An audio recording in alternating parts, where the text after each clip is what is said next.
Alright guys, today we're replacing this radiator on the '06 Toyota Sienna. 3.3 automatic, so I'm gonna remove the old one and I'm gonna put this one on.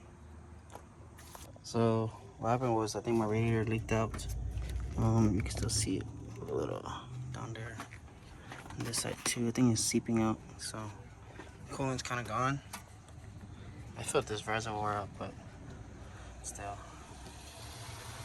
I'm gonna start taking everything out. I'm gonna remove this cover, and I'm gonna remove these little brackets so I can get this radiator support out, and then yeah, let's go from there.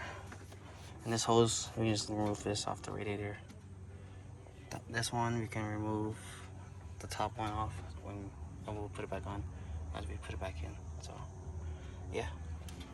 All right, so here's the 10mm with my impact. Take those out. I'll remove this little piece out. Anything that's in the way of the radiator, we're gonna have to remove.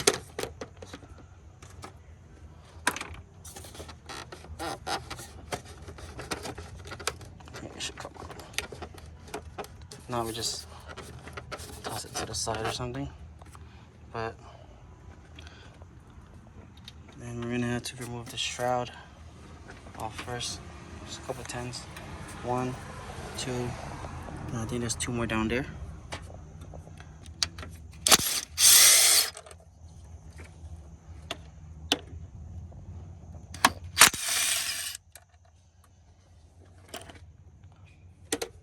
Unplug the harness, but we do have to take this out. This doesn't have a hose, clamp for some reason. But yeah, let's work on getting that out. Well, the first thing you kind of want to do is drain the coolant out. Mine, I think, it still has a little bit of coolant left because it most likely ran out. But I'm gonna drain it anyways and then start taking everything.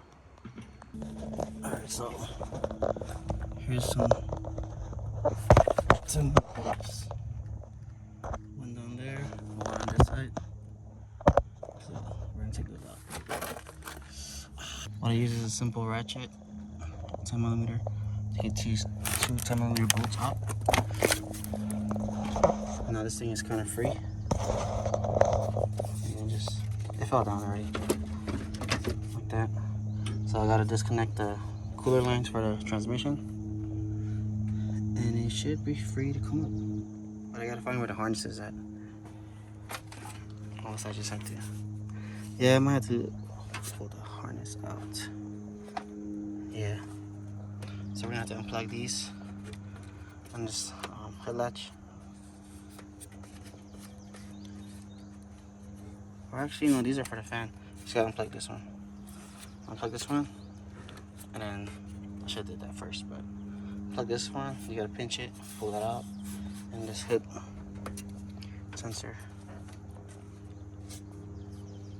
And then we'll just pull out the radiator support first, just to see where this wire goes. Some people loosen up the head latch, but I'm gonna try not to do it so I don't have to adjust it. I'm just pull it out and just pull it to the side. Hopefully that'll work, because I've done it on the Lexus, same way. These clips, you can just pull it out or use a flathead.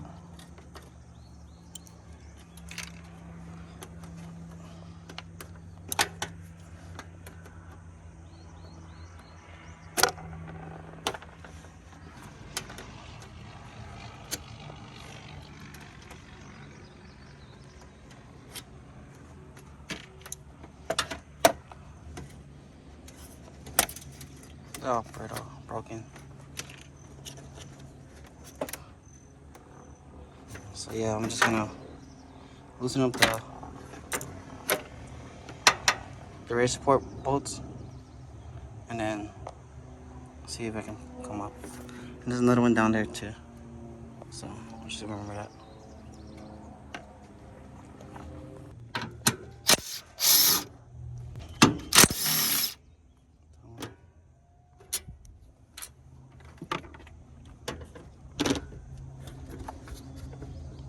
two. One right there, one right here. Probably gotta use a ratchet for it. Since my bumper is a little loose, I can just pull it out like that. And this side is a little more tighter. But I think I can still get the ratchet in there. Alright, so pop it out. Get this out. Now we just gotta go to the bottom. Oh, actually, the bottom ain't bolted on. So someone did the radiator before, I'm guessing. Pull it. Careful not to mess up your condenser. Let me see what's stuck. Or just the harness pulling it. And we have these 12mm brackets holding it in. So we're gonna have to get those out. So what I had to do was just unplug the horns. The harness gets up a little bit more. You can pull out completely. I'm trying not to. So someone has a zip tie right here. Take the zip tie out. That, and then I could possibly swing this over. Just press the battery. I'll figure it out. And then we gotta take this bracket off. There's two more under there on the bottom holding the radiator. So we're gonna take those off too, the 12s. Then we're gonna remove the cooler lines away, and we should be able to pull the radiator up. I don't think we gotta pull this shroud out. So let's just do that. Because just gotta be careful with the AC condenser. You don't want to damage that. Alright, 12s. Loosen it up. This one's very loose with this.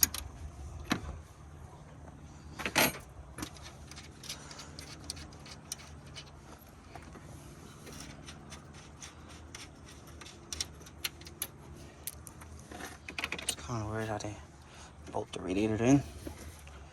But I guess it's stable. Oh, and there's two Phillips. Gotta take that out. So I got Phillips. Hopefully it comes out. It's not. It looks a little stripped, but yeah, it is. Oh, fuck this shit.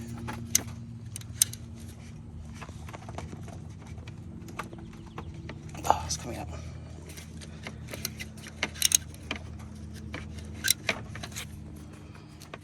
Just gotta put a little pressure in it. Come out. If not, you can just chop it off. It's pretty long. It's thick, so it shouldn't snap. Just gotta hold it. There you go. Just be really gentle with these, because they like to break. Any of you got time, just order new bolts from the dealership. You'll be good. That way you don't have to worry about it again. So it just comes off just like that. Now you can see the radiator and the condenser, but I know the radiator is bolted down there. 2 12s. Hopefully there's holes for me to reach. If not, then I don't know. But let's loosen up these lines first. Oil's probably gonna come out. Not much, but yeah. Let's just use a plier. I use a angled needle nose.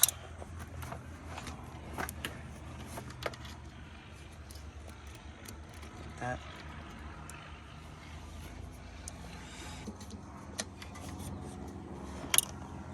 And just, if it doesn't come off, you can use the pliers. Kind of slightly move it, break it loose, and pull it out.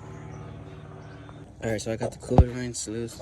So there's cooler lines for the transmission. It's hooked into this hook. You just slide it out, lift it up and slide it out. And this thing too, this harness, just like slide out the slots. Like that. And then this one has a clip, but most likely you can just pull it out like that. So the harness is out the way, so we can pull the shroud up and out. Move this out the way too. Even hanging, my paint's not that good anyways.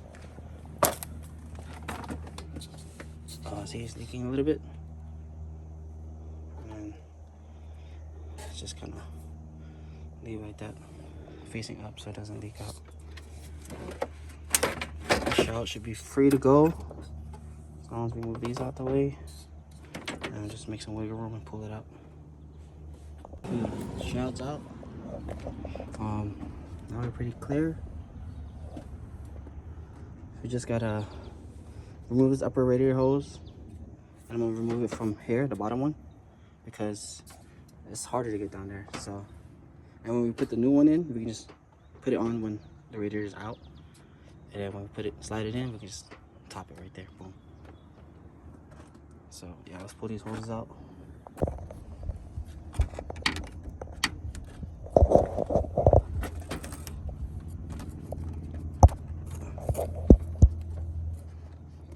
These locks, I don't like to lock it, so I'm gonna just hold it like this and then I'm gonna slide the radiator out. What I did was I just squeeze the clamp and then wiggle the hose out while the clamp was loose. This one might be a different story, but I took this hose out before. So yeah, same thing. Same method. Squeeze the clamp and just wiggle the hose out. And then now we're gonna go under and take out those 2 12s that's holding the radiator like this. And we should be able to slide it out. So this is gonna be the dumbest thing ever. It doesn't line, there's a hole to see the bolt, but it doesn't line up, so you can't even stick a ratchet in there. And this side doesn't have a hole, so we have to lift it up and then use this ratcheting wrench to loosen it. Okay, so I got those 2 bolts out, pull the radiator out. Looks okay. Here's a coil brand too. It's leaking right here. You wouldn't even think, like, looking from the top, you can't tell, you can't see any leaks, but you can see it's like seeping out. Radiator doesn't look that bad, but I think the fins are here, like, it's kind of leaking. But yeah, transfer this hose to the new one, proportionate the same way. Make sure the thing is tight right here, and make sure your cooler lines are tight, because that can leak oil from there. And get the new radiator. I'm running out of shade, but here's a comparison. It's like when you buy aftermarket stuff. This is different. So I'm about to take this one off, the old one, put it on so it can reach the hose. I can probably run the hose on here, but I probably don't want to. Or maybe it's just not bent correctly, but I'm not gonna risk it. This is metal, that one's not. And it doesn't even come with the little side clips for the nuts, so we're gonna have to transfer it over. Transfer whatever we need to put it on to that one to make it work. So this bracket and everything. I really hate aftermarket stuff. But I mean, the hose was giving me, the clamp was giving me an issue. It didn't want to like lock in. So this hose wouldn't fit, and that clamp wouldn't fit onto the new neck that it came with. So I put the old metal one, and it had a brand new gasket, so I just used that gasket. Hopefully it doesn't leak. Yeah, and just transfer this over. Transfer all these nuts. I don't think they're gonna fit, but whatever. Let's put it on. Okay, so this is on. Just gotta put everything back now. The bottom bolts are on, so they're snugged. And then now we're gonna figure out what we're gonna put on first. Let's probably put the shroud and everything else. So just do everything in reverse order. Should be good. This will come in handy for the bottom bolts, ratcheting wrench.